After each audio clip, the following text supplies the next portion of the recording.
Ahojte kamaráti. No, idete si len tak na prechádzku, čerstvo vysypaná cesta kamením a hovoríte si, našiel som niečo, alebo je to troska, alebo není troska. A ako na to? Tak je to veľmi jednoduché.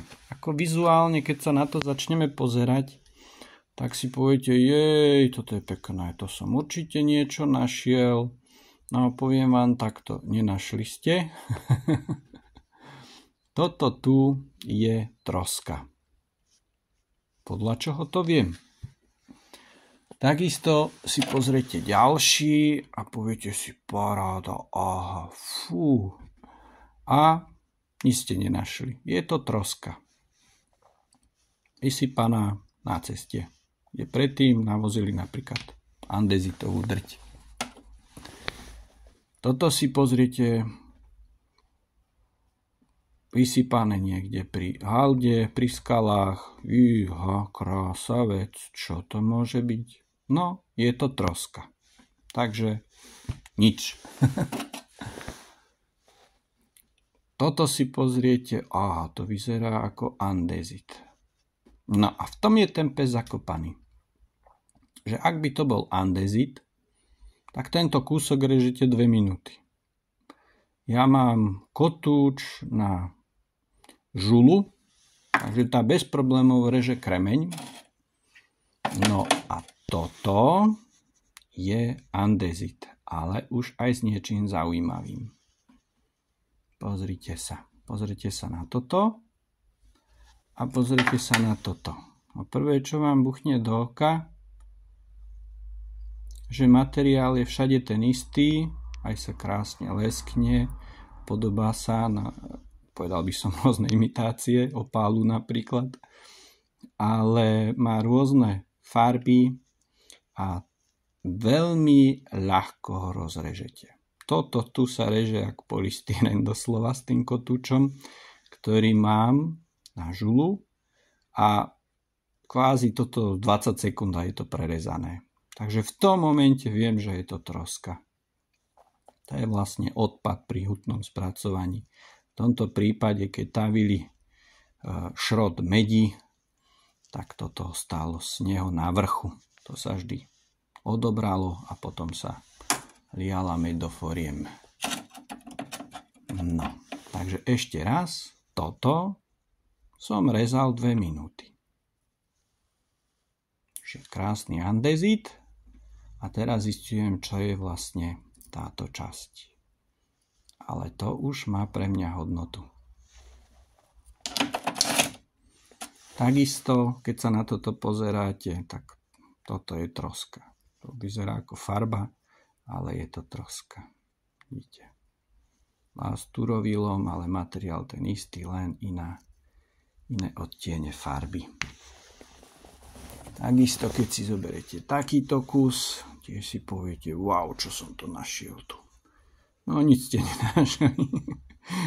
Budete boháči, ale je to troska. Toto je troska. Prečo? Reže sa jak maslo, doslova. Je to vlastne odpad z tej rozstavenej medi. Toto však už nie je troska. Prečo? No tak toto som tiež rezal cca 2 minúty tento malý kúsoček. Je pekne tvrdý.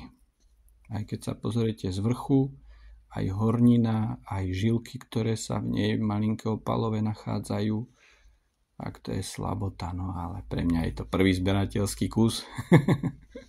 Tak poteší. Tí, čo zbierate šutry dlhšie, určite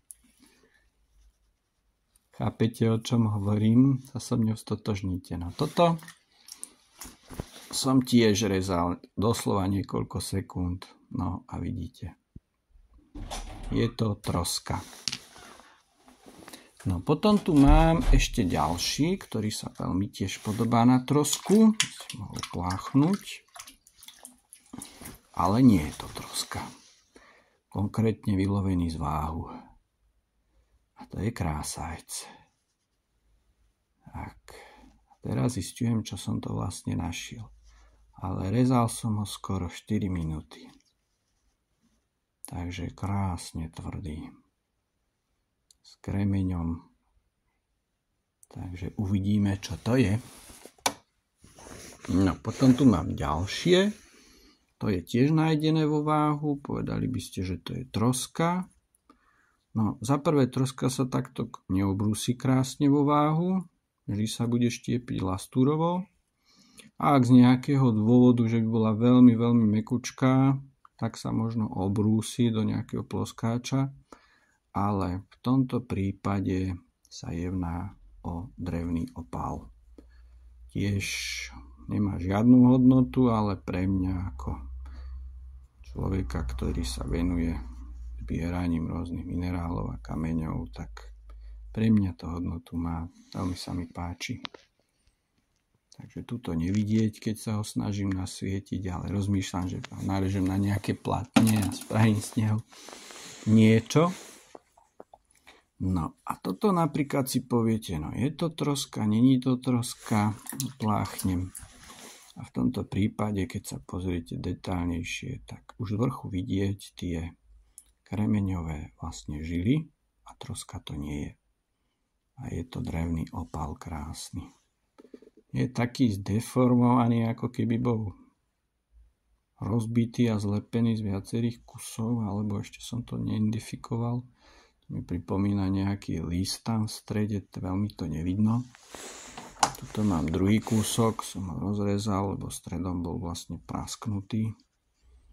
No a je veľmi, veľmi tvrdý. Poviem vám, toto rezať, tak to už bolo pre mňa, ak zátres, už ma začínal boleť chrbát.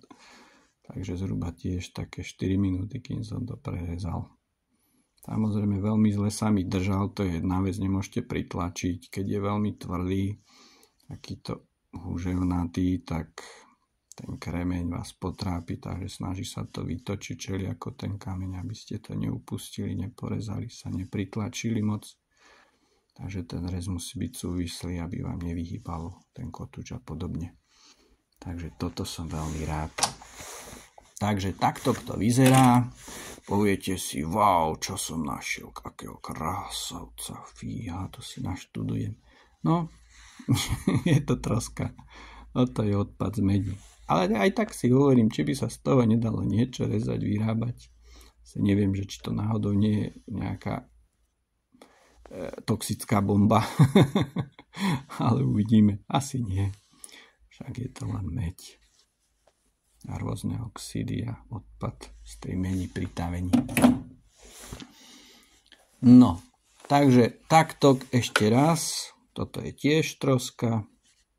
Hneď to zbadáte, keď to začnete rezať. Keď nie ste si istí, zoberte si kúsok kremeňa, hociakého, skúste z neho odrezať a potom začnite rezať ten, čo si myslíte, že nie je troska, zbadáte, že pôjdete jak do blata.